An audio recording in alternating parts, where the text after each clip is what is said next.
Welcome to Evolution History Hub. Today, we ride into the untamed world of the Wild West, where one name echoed louder than gunfire: Jesse James. Outlaw, legend, and America's most wanted man. Was he a cold-blooded killer, or a folk hero born from chaos? Stay tuned as we uncover the truth behind the legend. And before we saddle up, don't forget to like, subscribe, and hit the bell icon to keep the spirit of history alive. Get comfortable. Adjust your blanket. Let the last of the evening settle over you like a slow breath of wood smoke. The war has been over for nearly a year now, though it doesn't feel that way here. Not in this scarred corner of Missouri, where the smell of gunpowder still clings to the trees, and the ghosts of bushwhackers still whisper in the wind. You sit by the dying light of the fire, your hands rough from weeks of fieldwork that barely feeds the family. 18 years old, but already older inside than most men twice your age. The fields around the old James farm have gone to thistle and stone, stripped of their youth, like you. The Union Army took the best of the horses, the rest were burned or stolen. When the nights cool, the earth still smells faintly of ash. Your mother Zerelda speaks softly these days, her voice careful, measured, as if the wrong word might bring the soldiers back. The house is smaller now, patched and creaking, with the war's ruin folded into its boards. You can still see the dark ring on the parlor floor, where the blood pooled after they came for Frank. They never found him, of course. He was already deep in the brush, somewhere south of Independence, still running with what was left of Quantrill's men. Out beyond the window, the crickets have started. The moon lies low over the black fields. You can feel spring trying to wake, though the ground hasn't forgotten winter yet. When the war ended last April, April 9th, 1865, President Lincoln still breathed. By the end of that same week, he didn't. You remember the talk around campfires, the bitterness that followed. Some called it justice, some called it murder. You said nothing. Words were too dangerous then, and sometimes they still are. You've been home a few months now, trying to live like a farmhand again, trying to pretend that peace is something you can trust. But peace doesn't come to men like you. Not when the land itself feels like an enemy, plowed by hands that wore Union blue, fenced by men who called you traitor. One evening, as the sun sinks behind the timberline, Frank rides up from the road. His horse is lean and scarred, the man atop it looks the same. He ties off without a word, but you can see it in his eyes. The restless light, the hunger for motion that the war carved into both of you. "Farm's quiet," he says, voice low. "Too quiet." You nod. The two of you sit a while by the fire, listening to the faint crackle of oak bark burning down to ember. You can smell the smoke on his coat, the mix of sweat and gun oil, the same scent that used to follow Quantrill's riders through the woods. "There's talk," Frank says finally. "Up in Liberty. Bank opened again. Clay County Savings Association. They say they keep the deposits from all over the county. Yankees own half the stock." He doesn't look at you when he says it, but you feel the words settle like a spark in dry grass. Liberty is only 12 miles northeast, a day's ride if you take the river road. You know the town. You used to buy seed there with your father before the war. You remember the square, the brick front, the wide steps that lead to the bank door. A few months ago, you tried to buy seed again. The man behind the counter wouldn't look you in the eye when he turned you away. "We don't extend credit to ex-rebels," he'd said. You can still taste that moment, bitter as gunmetal. Now Frank talks about gold coins, northern investors, easy targets. You stare into the fire, and the coals glow like rifle embers. For a long while, neither of you speak. A nightjar calls from the edge of the field. Somewhere down the hill, a dog barks once, then stops. Finally, Frank leans back on his saddle blanket and says quietly, "They took everything from us. Maybe it's time we took something back." The words hang there, heavy, dangerous, but strangely calm. You don't answer. Not yet. You watch the sparks drift up into the night, disappearing one by one against the cold Missouri stars. When you finally rise, your knees ache, your breath showing faint in the chill. You walk to the edge of the yard and look east, toward Liberty. The faintest light sits on the horizon, the color of promise or warning. It's hard to tell which. Behind you, the fire hisses softly. Your mother's voice drifts through the window. A hymn she hums when she thinks no one is listening. You remember being a boy, sitting on her knee, before the war turned you into a shadow. You stand there a long while, listening to the wind in the grass, the whisper of the world that refuses to forget. And there, under the weight of a quiet Missouri spring, the thought takes root. Not yet a plan, not yet a crime, just the beginning of something that feels inevitable. A spark, faint but steady. The night deepens. The last ember fades to black. You turn toward the house and whisper a prayer you don't quite believe in anymore. Tomorrow will come, and with it, a choice. Dawn comes soft and grey over the Missouri hills. The smell of wet earth drifts through the open window, and the hens cluck restlessly in the yard. You rise before the others, pull on your boots, and step outside into a morning cool enough to sting the lungs. The frost still bites the grass tips, though the sun is trying its best to burn through. You walk down toward the old fence line where the rails lean like tired bones. In the distance, the faint line of the Liberty Road cuts through the fields. A path that once led to town for feed and grain, now something else entirely. You lean on the post and let the silence work on you. For the first time since the war, there's no clear enemy, no orders, no uniform, only choices. And they feel heavier than any rifle you've ever carried. That evening, after supper, your mother corners you in the kitchen. She can read you better than any general could. Her left hand is stiff now, the bones warped from an old injury, but her voice is steady. Your brother's been talking foolish again, she says, folding a rag in her lap. Men coming around, late at night. You think I don't notice. You say nothing. The oil lamp flickers, throwing a soft amber light across her face. She looks older than she did last year, the lines around her eyes deeper, but the fire inside them still burns. I won't have this house turned back into a battlefield, she continues. The war's done, Jesse. Done for everyone but you. You meet her eyes and find no anger there, only fatigue. You wish you could tell her that you've tried to forget, that you've prayed for peace. But some men are born into a world that won't let them stay quiet. When you don't answer, she sighs. You'll find no redemption in revenge. She says softly, only ghosts. You nod, because it's easier than arguing. But as you step outside, the words already start to lose their hold. The wind has picked up, carrying with it the smell of rain and faraway smoke, the kind that always reminds you of campfires and gunpowder. A few nights later, you ride out to meet Frank by the river. He isn't alone. 2 men wait with him beneath the cottonwoods, Cole Younger and his cousin Jim. You know the Younger name. They rode with you once, back when the world was made of fire and thunder. Cole grins as you dismount. Never thought I'd see you in daylight again, Jesse, he says, spitting into the dirt. Heard you were trying your hand at farming. Didn't take, you reply. He laughs quietly. No, I don't suppose it would. The 4 of you sit by the riverbank, passing a tin flask between you. The conversation drifts from memory to plan, from sorrow to purpose.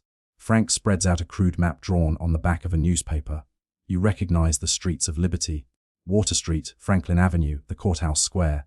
The banks open 9 to 3, Frank says. No armed guards. 2 clerks, 1 cashier. They keep the cash in a cast iron safe, but the doors open most of the day. They're proud of it, like they think nobody'd dare. Cole adds, they've been lending Yankee money to our people, charging 3% monthly, robbing them legal. It's quiet after that. The river gurgles, slow and patient. A frog croaks somewhere near the reeds. You ask, how many men? 5 should do it, Frank says. You, me, Cole, Jim and Clell Miller. 2 horses apiece, fresh relay every 8 miles. We'll hit it just after noon, when the square's busiest. No masks, in daylight. You feel something stir inside, not pride, not excitement, but clarity.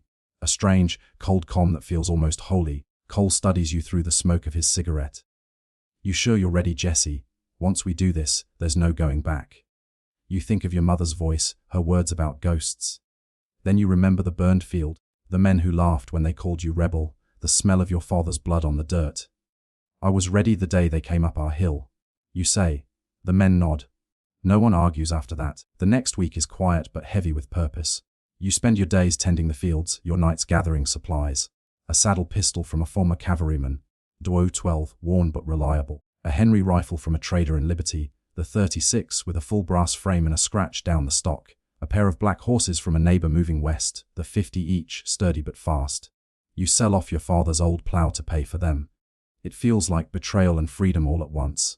Frank brings word of the relay stations. A friend in Kearney will keep feed ready. Another in Holt will water the mounts. Cole handles the rest, quiet as a preacher, steady as stone. The nights grow warmer.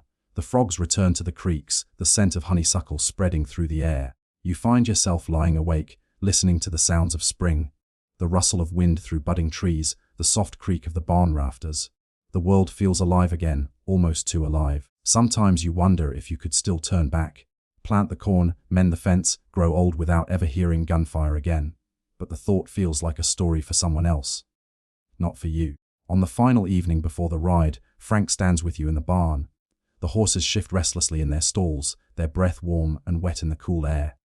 He hands you a new cartridge belt. "We'll leave before sunup," he says. "No turning back once we cross the creek." You tighten the strap and nod. "I know." Frank watches you a moment, then says quietly, "Ma won't forgive us."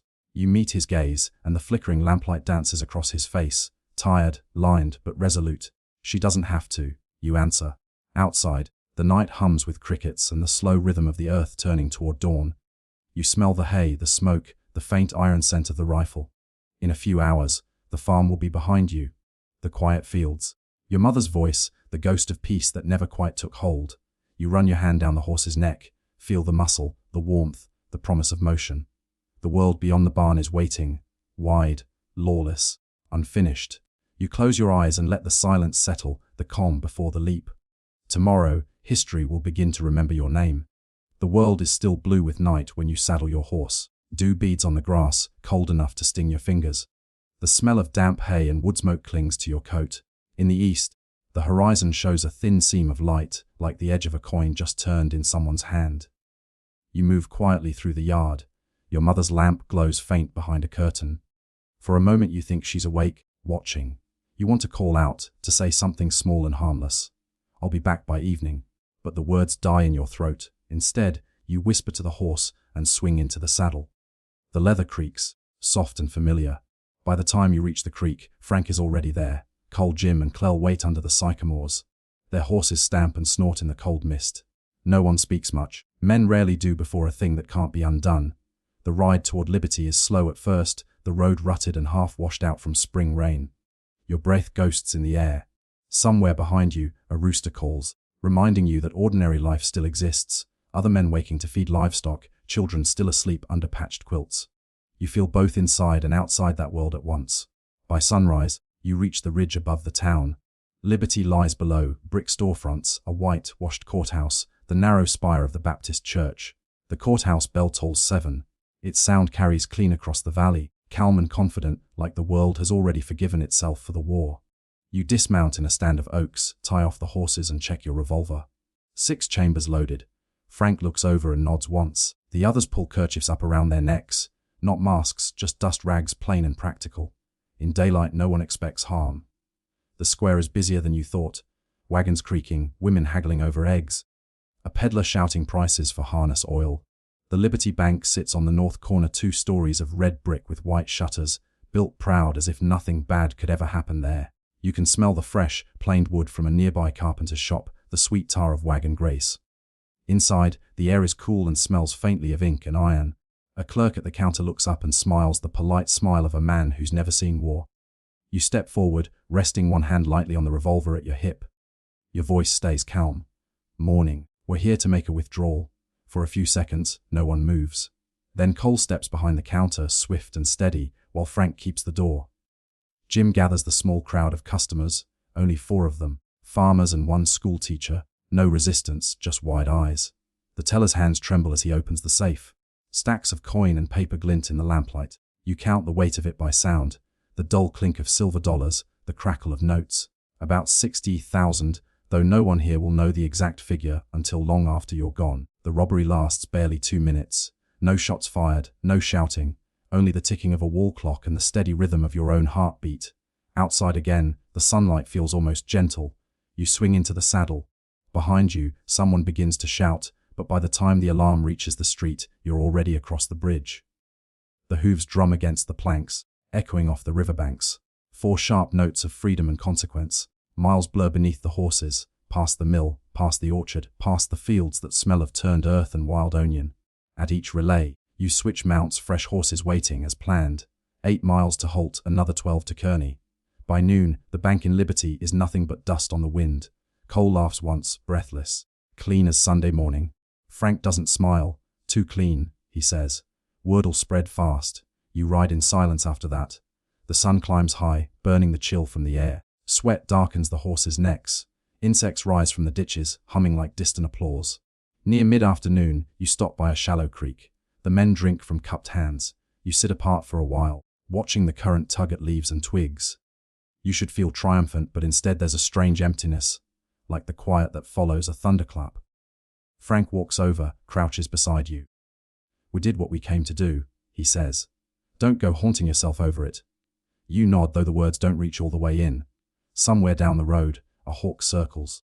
The wind carries the smell of rain again. Missouri spring never lets you forget how small men are against weather and time. As dusk settles, you reach the hideout, a half-collapsed barn near Kearney, tucked between sycamores and limestone bluffs. The horses rest, heads low, steam rising from their flanks. The loot sits in a saddlebag at your feet, heavy, undeniable proof that the world can be taken, not just endured. The others talk quietly about next time, about trains and farther states. You barely listen. Your eyes trace the last light fading behind the trees. The air smells of sweat, dust, and the faint sweetness of clover. In the distance, thunder rolls. It sounds almost like cannon fire, fading slowly into silence. You lean back against the barn wall and close your eyes. For the first time, you understand that peace is not the absence of violence. It's the brief, fragile calm between storms. A year passes like a long breath held underwater. The money from liberty is long gone. Scattered among hands, traded for rifles, horses, and a taste of comfort that never lasts. The newspapers still whisper your name, half in awe, half in condemnation. Outlaws ride again, they say. Ex-rebels strike the Union's purse. You read the headlines once in a saloon north of Independence and feel something shift inside, not pride, but distance. They call you a folk hero now, a Robin Hood of Missouri. You know the truth: no man robs for the people. He robs because he's learned the world will never give. Summer has come thick and hot. The air smells of dust and horses, of tobacco and river mud. You ride mostly at night now, when the moon turns the prairie silver and the heat eases. The stars above seem endless, scattered like coins across a dark table. By day, you rest in safe houses, barns, tobacco sheds, old guerrilla camps still marked by bullet scars. Men like Cole Younger and Clell Miller come and go, planning new jobs with quiet precision. Railroads have begun to stretch across Missouri, iron veins of the new America, carrying money and progress in equal measure. Frank brings news of a train out of Iowa, a payroll car rumored to carry 15,000 in gold. It feels like destiny tightening its grip again. But first, there's trouble closer to home.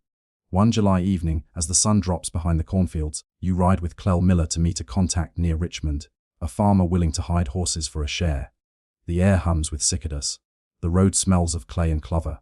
Halfway there, the stillness breaks, hoof beats, fast and close. "Riders," Clell mutters.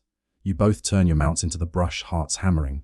The dust rises through the oak branches, and you glimpse them, 6 men, rifles across their saddles. Badges glinting faintly in the dying light. Pinkerton agents. They've been in Missouri since spring, hired by the Adams Express Company to hunt men like you. Rumor says Alan Pinkerton himself called you, a symptom of a sick rebellion. You stay motionless, breath shallow, as the riders pass within 20 yards. The smell of sweat and leather fills the air. Only when their sound fades do you dare exhale. Clell looks at you, pale beneath the dirt. "Won't be long before they find one of us," he says. You nod, he's right. 2 weeks later they do. It happens in a field south of Lexington. A raid at dawn. You and Frank escape through the cornrows, bullets slicing the stalks beside you. But when you reach the ridge and look back, Clell's horse is down, rolling in dust and blood. You see him crawl once, try to lift his revolver, then nothing. The silence afterward feels heavier than gunfire. You keep riding because you must, because stopping would mean acknowledging what's been lost. That night, you camp alone by the river. The water glows faintly with moonlight, and the frogs croak a low, mournful rhythm. You clean your revolver in silence, the smell of gun oil sharp in the warm air. You think about Clell's laugh, his way of rolling a cigarette with one hand, his easy talk about what he'd do after all this. There is no after. You realize, not for men like you. When Frank finds you the next day, he says little. Just, "It was quick." And you nod, because it has to be enough. For a while, the gang drifts apart, men hiding in farmhouses, taking false names. You use 1-2 Thomas Howard. In small towns, you pretend to sell horses or tools. People look at you and see another wary veteran, another forgotten face from the war.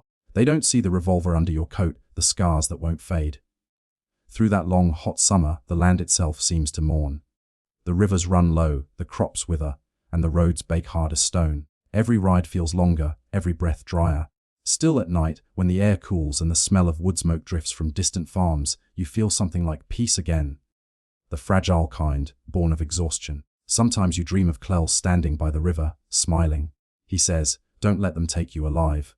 You wake before you can answer. By autumn, the talk turns again to the next score. A train out of Kansas City. Maybe a stagecoach near Gads Hill or a bank in Iowa. You listen, but inside you've begun to change. You understand now that the line between vengeance and survival has blurred beyond recognition. Still, you ride, because motion is all you have left. One evening, Frank finds you sitting by the barn, watching fireflies drift like sparks across the field. He sits beside you quiet. After a long pause, he says, "Clell wouldn't want us to quit." You look at him, the glow of lightning bugs reflected in his eyes. "No," you say. "But he might have wanted us to rest." The words hang there, soft and uncertain. Then the night swallows them, and the crickets begin their endless song again.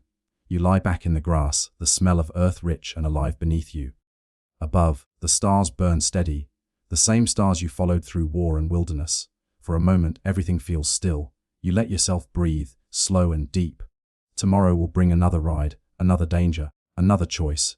But tonight, under the Missouri sky, there is only this: the hush of the river, the warmth of the air, and the quiet memory of a friend who won't ride again. The air smells of rain and wheat. You've been riding north for weeks, the wind colder with each mile. Summer fades behind you, and with it the soft green of Missouri. Here, in Minnesota, the fields stretch wide and pale under a sky the color of pewter. Your name travels faster than your horse now. Posters call you the Missouri Outlaw. Papers warn the 10,000 for Jesse and Frank James, dead or alive. It's strange being both man and myth, alive enough to bleed, but already a ghost in print. You ride with 8 others: Frank, Cole, Jim, and Bob Younger, Clell's cousin Charlie Pitts, and a few drifters drawn by the promise of gold. The talk is of the First National Bank of Northfield.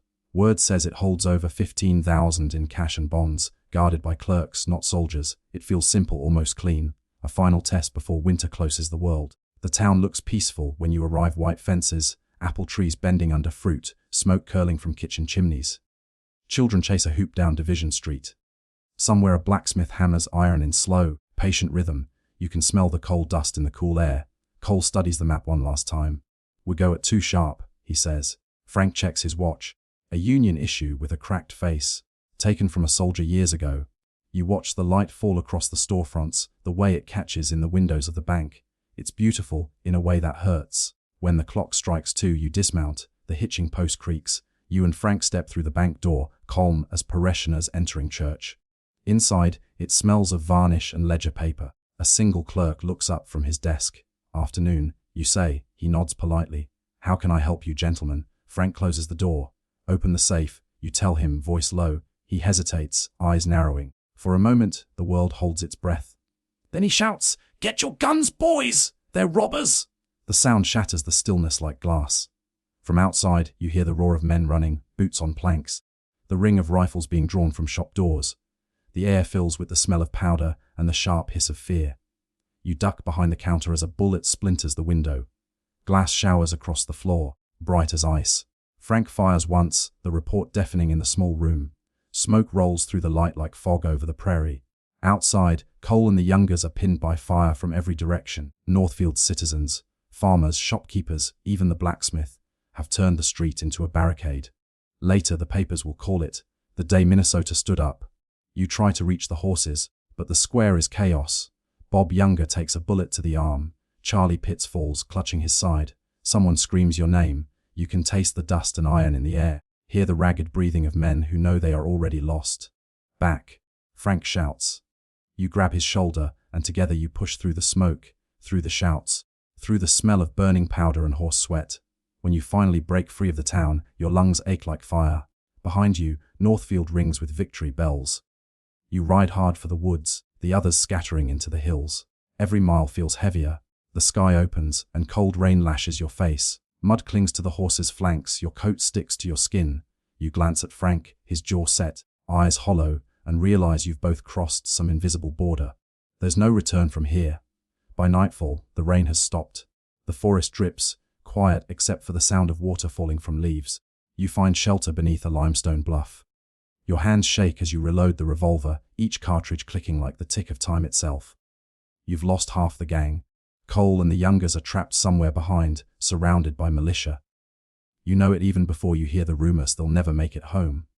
Frank sits across the fire, his face drawn in orange light. He looks older than you remember. Neither of you speaks for a long time. Finally, he says, "It's done, Jest. We're finished." You stare into the flames, the smoke curling upward, smelling of wet wood and defeat. Maybe he's right. But something in you still refuses to surrender, not to the law, not to the legend. You think of Clell, of your mother's ruined hand, of all the ghosts that ride beside you. You are a man made of choices, and this one will keep you alive. Then we disappear, you say quietly. Tennessee, new names, new lives. Frank nods slow. The fire pops, sending a brief shower of sparks into the dark. They rise and fade, like everything else. Weeks later, newspapers print the told 2 townsmen dead, 2 outlaws killed, the younger brothers captured, wounded, chained, and bleeding. The James brothers vanish into legend. Alan Pinkerton calls it the death of the gang. But he doesn't know that somewhere, far south of the blizzards, 2 riders are already fading into the Tennessee hills, their breath turning to steam in the cold. As you ride, the land softens. The trees thicken again, and the smell of pine replaces frost. You feel the ache in your shoulder, the weight of what's gone. Still, the rhythm of the horse beneath you feels steady, alive. Survival itself becomes a kind of prayer. You stop at a stream near dawn. Mist floats above the water. Frank leans down to drink, and you watch the ripples spread, the reflection of your own face shivering in the current. For the first time, you notice how tired your eyes look. The war ended 11 years ago, but it never really left you. It only changed its uniform. You wash your hands in the cold stream. The blood runs thin, then clear. Somewhere, a bird calls, lonely and soft. You stand there a long while, until the sun begins to rise over the trees. Its light is pale but kind. And though you've lost nearly everything, you feel the faintest warmth on your face. A small, stubborn reminder that you are still here. Snow drifts over the fields in slow, steady silence. A train whistles in the distance, low and mournful, fading like a memory.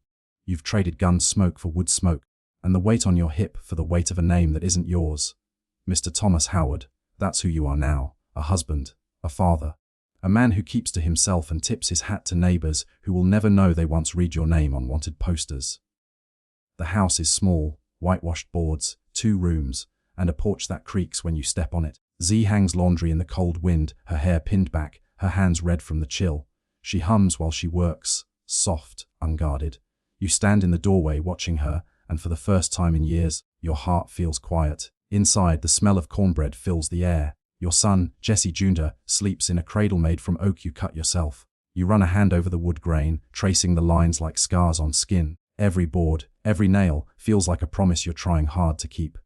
At night, you sit by the fire with Frank. He reads the newspaper, spectacles perched on his nose, while you mend a saddle strap out of habit.